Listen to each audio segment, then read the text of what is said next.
कक्ष में गई सास बहू। मम्मी, आप इतनी अच्छी एस्ट्रोनॉट हो, फिर ये अर्ली रिटायरमेंट क्यों? क्योंकि बचपन से मेरा बस एक ही सपना था, जिसके लिए मैंने लाइफ में बहुत कुछ खोया और छोड़ा।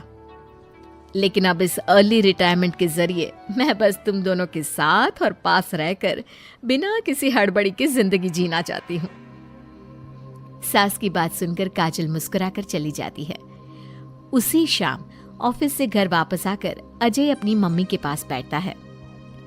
मम्मी, क्या हमारी स्पेस ऑर्गेनाइजेशन कोई नया स्पेस मिशन प्लान कर रही है?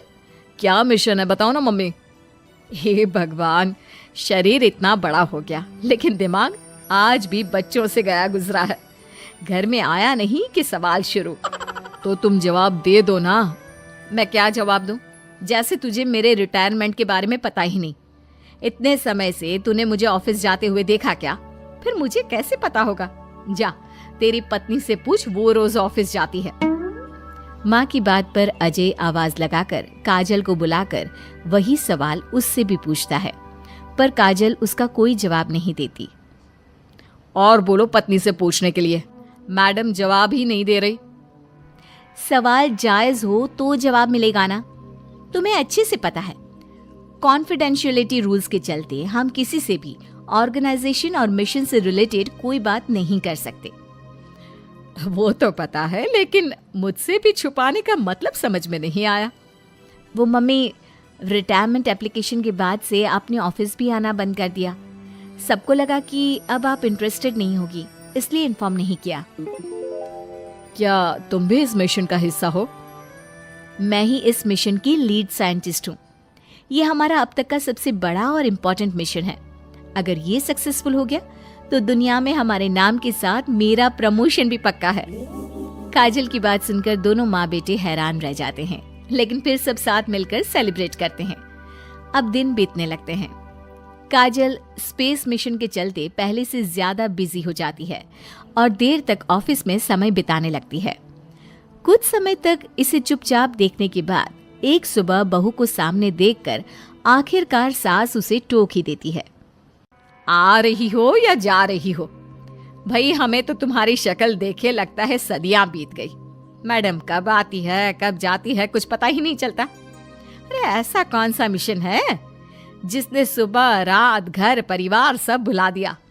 मिशन तो मैंने भी बहुत देखे हैं और गई भी हूँ, पर ऐसा हाल कभी नहीं हुआ।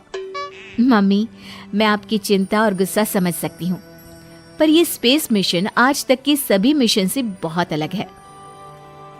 अच्छा, जरा मैं भी तो सुनूं, ऐसा क्या है इसमें? आई एम सॉरी मम्मी, मैं नहीं बता सकती।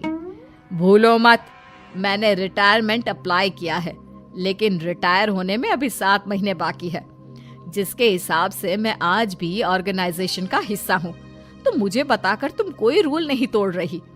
मुझे सब याद है मम्मी, और मुझे ये भी पता है कि अगर आप साथ दें तो मिशन के लिए बहुत बड़ी मदद साबित होगी।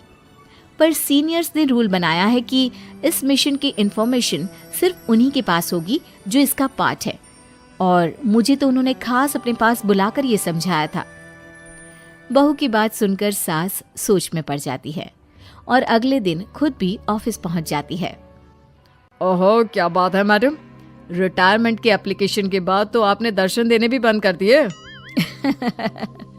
अरे सर, अगर ईद का चांद रोज निकला करता तो क्या उसका स्वागत इतने जश्न से होता? इस पर सीनियर भी हंसने लगते हैं और दोनों कैबिन में जाकर बैठ जाते हैं, जहां सास बातों बातों में नए स्पेस मिशन के बारे में पूछती हैं। वो उन्हें मिशन के बारे में सब कुछ बताकर तुरंत एक इमरजेंसी मीटिंग बुला लेते हैं, जिसमें साइंटिस्ट की टीम और काजल के साथ एस्ट्रोनॉट्स की पूरी टीम भी होती है। तो ये है हमारी टीम, जो सब कुछ भूल कर दिन रात इसी मिशन पर काम कर रही है। अगर आप भी हमें ज्वाइन कर ले तो सोने पर सुहागा हो जाएगा। अगर आप मुझे टीम में चाहते थे तो पहले कांटेक्ट क्यों नहीं किया? आपने स्पेस में ना जाने के फैसले के साथ डेस्क जॉब का भी इनकार कर दिया और अर्ली रिटायरमेंट के लिए अप्लाई कर दिया, और फिर पिछले 1 महीने में किसी के साथ कोई कांटेक्ट भी नहीं हुआ। इसलिए हमने सोचा शायद अब आप ब्रेक लेकर इस सब से दूर रहना चाहती हो। और इसीलिए किसी ने आपको परेशान करना सही नहीं समझा। बात तो आपकी सही है, फिर भी एक सुझाव देना चाहूंगी। ये जो आप कर रहे हो ना, ये मिशन नहीं, साफ सुसाइड है। एक साथ इतने सारे लोगों को स्पेस में 6 महीने रहने के लिए भेजना आसान काम नहीं है। और ये बात मुझे आपको समझाने की जरूरत नहीं होनी चाहिए। हमें सारे कॉन्सिक्वेंसेस, स्पेस, नेचर, मिशन की मुश्किल सबका पता है, और ऐसा करने वाले हम पहले नहीं हैं। इसलिए ये भी साबित है कि काम हो सकता है। आप सिर्फ एक एक्सपेरिमेंट के लिए इतने सारे लोगों की जान और मेहनत को दांव पर लगाना चाहते हो, जिसमें सक्सेस रेट भी मुश्किल से 1% है। बहुत देर तक इन्हीं सब बातों पर बहस चलने और काजल की सास उर्फ ऑर्गेनाइजेशन की सबसे एक्सपीरियंस्ड एस्ट्रोनॉट को बहुत देर समझाने के बाद भी जब वो राजी नहीं होती, तो ऑर्गेनाइजेशन के सीनियर्स को उन्हें घर वापस भेजना पड़ता है। लेकिन उसी के बाद से न चाहते हुए भी सास मिशन के बारे में सोचना बंद नहीं कर पाती। इसी तरह 1 हफ्ता बीत जाता है। माँ, जब घर में बैठकर भी मिशन के बारे में ही सोचना है, तो इससे अच्छा है कि वहां जाकर इस सोच के जरिए उनकी मदद ही कर दो। उन्हें ऑफिस में नहीं, स्पेस में जाने के लिए मेरी जरूरत है। वो चाहते हैं कि मैं हेड एस्ट्रोनॉट बनकर बाकी सबके साथ स्पेस में जाऊं। वाओ, रिटायरमेंट से पहले आखिरी असाइनमेंट की तरह इससे अच्छा और क्या हो सकता है। माँ, आपको हाँ बोल देना चाहिए। उस टीम में एक मेंबर काजल भी है। अगर हम दोनों ही चले जाएंगे तो तुम अकेले कैसे रहोगे? वहां से जिंदा वापस आने की कोई गारंटी नहीं बेटा। अब भी हमें भेजना चाहते हो क्या? जिस दिन से आपको पहली बार स्पेस में जाते देखा है, तभी से ये डर और पॉजिटिविटी दोनों साथ लेकर जीना सीख गया हूं। आप जाओ माँ, मुझे पूरा भरोसा है आप दोनों वापस भी आओगे और देश के साथ मेरा नाम भी रोशन करोगे। बेटी की बात सुनकर माँ के अंदर हिम्मत आती है और वो एक बार फिर स्पेस ऑर्गेनाइजेशन पहुंच जाती है, जहां उसके फैसले से सब बहुत खुश होते हैं और स्पेस मिशन की तैयारी पहले से ज्यादा जोश में शुरू हो जाती है। कुछ ही समय बाद दोनों सास बहू स्पेस में पहुंच जाती हैं। आखिरकार आज मेरी साइंटिस्ट बहू एस्ट्रोनॉट भी बन गई। सिर्फ स्पेस सूट पहन लेने से कोई एस्ट्रोनॉट नहीं बन जाता। मैं साइंटिस्ट हूँ और उसी में खुश हूँ। अगर मिशन की रिक्वायरमेंट नहीं होती तो शायद कभी यहाँ आती भी नहीं। इसी तरह दिन पर दिन स्पेस की अनेक मुश्किलें और दिक्कत सहते हुए देखते ही देखते 6 महीने बीत जाते हैं और नामुमकिन को मुमकिन करके दिखाते हुए सब सही सलामत अर्थ पर वापस आ जाते हैं, जिसके बाद से दुनिया भर में ये मिशन सास बहू की अंतरिक्ष यात्रा के नाम से मशहूर हो जाता है।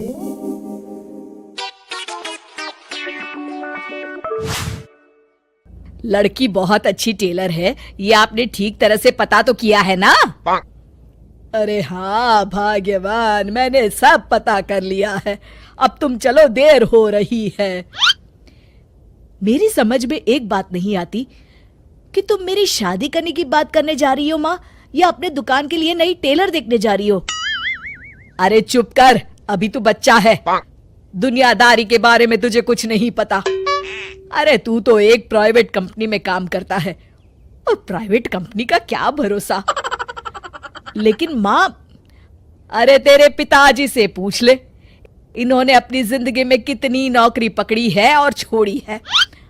अरे वो तो मैं थी जो सिलाई करके घर चलाती थी। अरे बेटा, बुरा वक्त कभी फोन करके नहीं आता। टेलर बहू लाऊंगी तो मेरे साथ दुकान में सिलाई करेगी, समझा? चल अब। दोपहर होने तक तीनों लड़की वालों के घर पहुंच जाते हैं। सभी बातें और चाय पानी होने के बाद, बहन जी, आपका बेटा रोहित एक अच्छी कंपनी में काम करता है और अच्छी तनख्वाह भी है। बस हमें और कुछ नहीं चाहिए। हमें आपका बेटा बहुत पसंद है। हमें भी आपकी बेटी मीना पसंद है जी। मुझे लगता है हमें बच्चों को भी आपस में बात करने का मौका देना चाहिए। हाँ हाँ, आपने बिल्कुल सही कहा भाई साहब। जाओ बच्चों, बाहर जाके बात कर लो। अरे आप रुकिए जी। अच्छा ये बताओ बेटी, तुमने सिलाई कहाँ से सीखी है? जी दीनानाथ इंस्टीट्यूट से। अरे बहन जी, मेरी बेटी इस मोहल्ले में सबसे अच्छी ब्लाउज सिलती है और एक से बढ़कर एक डिजाइन भी बना लेती है। अच्छा, चल बेटी जरा तेरे हाथ की कारीगरी देख लेते हैं। अरे माँ, ये सब करने की क्या जरूरत है? अरे तू चुप कर। लोग ऐसे ही बड़ी बड़ी बातें करते हैं कि हमारी लड़की को तो सब आता है, बाद में असलियत सामने आती है। इसलिए मैं कोई गलती नहीं करना चाहती। तू चुप करके बैठ। मीना शांति देवी को 2-3 प्रकार की बढ़िया बढ़िया डिजाइनदार ब्लाउज बनाकर दिखाती है। ये देखिए, ये है प्रिंसेस कट। अरे वाह बेटी, मान गए तुझे। तू तो मुझसे भी अच्छा ब्लाउज सिल लेती है। चलिए बहन जी, हमें तो आपकी बेटी पसंद है। अब इसी बात पर मुंह मीठा कराइए। जी बिल्कुल। इस तरह रोहित और मीना की शादी हो जाती है। शादी के अगले दिन से मीना अपनी सास के साथ सारा दिन दुकान पर सिलाई करती रहती और अपने पति रोहित को जरा सा भी समय नहीं दे पाती थी। फिर एक दिन रोहित फोन करके मीना से कहता है, मीना, आज शाम को हम दोनों किसी अच्छे रेस्टोरेंट में खाना खाने चलेंगे। तुम तैयार रहना, मैं ठीक वक्त पर पहुंच जाऊंगा। ठीक है जी। शाम को रोहित जब घर आता है तो मीना सिलाई मशीन पर बैठी ब्लाउज सिल रही होती है। अरे ये क्या? मैंने तुमसे कहा तो था कि शाम को हमें रेस्टोरेंट में खाना खाने के लिए जाना है, और तुम हो कि सिलाई कर रही हो। हद हो गई। मुझे माफ कर दीजिए जी, क्या करूं, ये ब्लाउज मुझे कल अर्जेंट सील कर देनी है। सारा दिन तो तुम माँ के साथ दुकान पर सिलाई करती हो। अरे कम से कम शाम का वक्त तो मेरे लिए रखा करो। तभी वहां शांति देवी आ जाती है। अरे क्यों बहू को परेशान कर रहा है? कल ये तीनों ब्लाउज सुबह सिल कर देनी है। चल जा, अपना काम कर।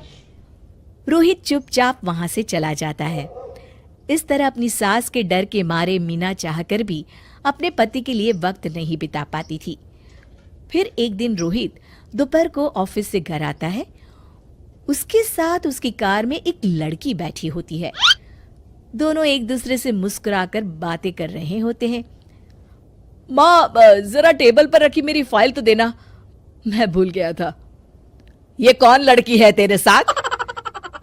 अरे माँ, ये तो मेरे साथ ऑफिस में काम करती है। इतना कहकर रोहित वहां से चला जाता है। उसी शाम, अरे क्या हुआ भाग्यवान, तुम्हारा चेहरा क्यों उतरा हुआ है? किस चिंता में डूबी हुई हो? क्या बताऊं जी, आज रोहित के साथ एक लड़की आई थी। कह रहा था उसके ऑफिस में काम करती है। मुझे तो उस लड़की के चाल चलन बिल्कुल ठीक नहीं लगते। कहीं दोनों के बीच कोई चक्कर तो नहीं है? अब अगर चक्कर हुआ भी तो इसमें बुराई क्या है? अरे बड़े अजीब आदमी हो आप, कैसी बातें कर रहे हो? तो और क्या कहूं, तुम घर में बहू के बजाय एक काम करने वाली लड़की लेकर आई हो जो सारा दिन तुम्हारे साथ तुम्हारी दुकान पर काम कर सके।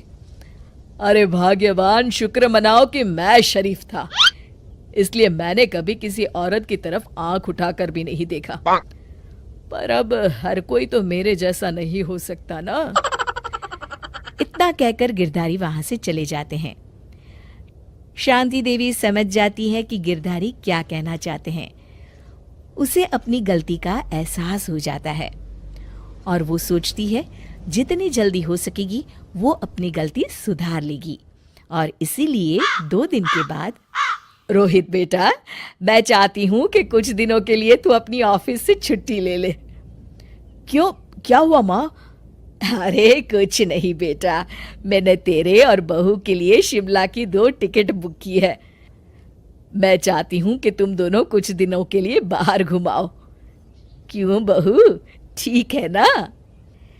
सासू माँ की बात सुनकर मीना का चेहरा भी खिल उठता है। वो शर्मा कर कहती है, जी माँ जी, जैसा आप ठीक समझे।